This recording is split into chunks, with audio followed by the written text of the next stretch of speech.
Bakit hindi ka dapat mapagod sa pamilya mo? Yan yung magandang tanong na atin pong sasagutin today.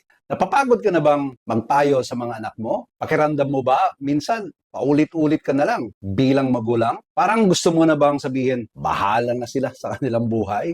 Yan po yung devotion namin kanina sa Magkape. Nasa Joshua chapter 13 na po kami. At doon nakita namin na kahit matanda na si Joshua at marami ng tagumpay ang kanyang naranasan, sinabi pa rin ng Panginoon sa Joshua chapter 13 verse 1, there remains yet very much land to possess. Sa madaling salita, hindi pa tapos ang gawain. Ganito rin dapat tayong mga magulang. Maaring malalaki ng atin pong mga anak, maaring may sarili na silang trabaho, may sarili na silang pamilya, pero hindi pa tapos ang atin pong influence sa kanila. Hindi pa tapos na ipanalangin mo sila. Hindi pa tapos ang iyong halimbawa. Ganito rin ang paalala sa atin ng Galatians chapter 6 verse 9. Basahin ko po sa inyo.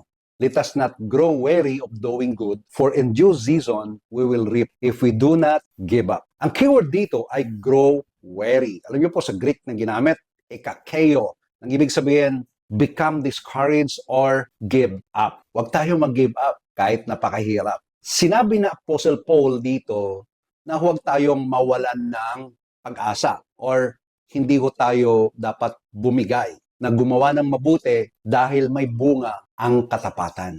Mga magulang, maaaring hindi mo pa nakikita ngayon ang lahat ng resulta ng iyong mga panalangin at pagsisikap. Pero ang Diyos ay kumikilos.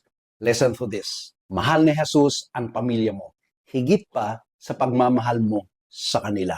Nakikita ng Diyos ang mga sacrifice mo, mga panalangin mo bilang isang magulang. Ang Diyos na nagsimula ng mabuting gawa sa pamilya mo, siya rin po yung Diyos na tapat na ipagpapatuloy lahat ng mga bagay na ito.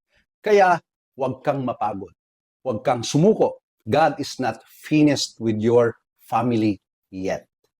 Kung may kakilala kang nagtatanong, paano ba talaga maligtas? Meron po akong link diyan sa description. I-copy mo yon at i-send sa kanya. Again, ako si Pastor Wes, na laging nagsasabing, be an inspiration at solusyon po. Ingat po kayo. God bless everyone. Bye.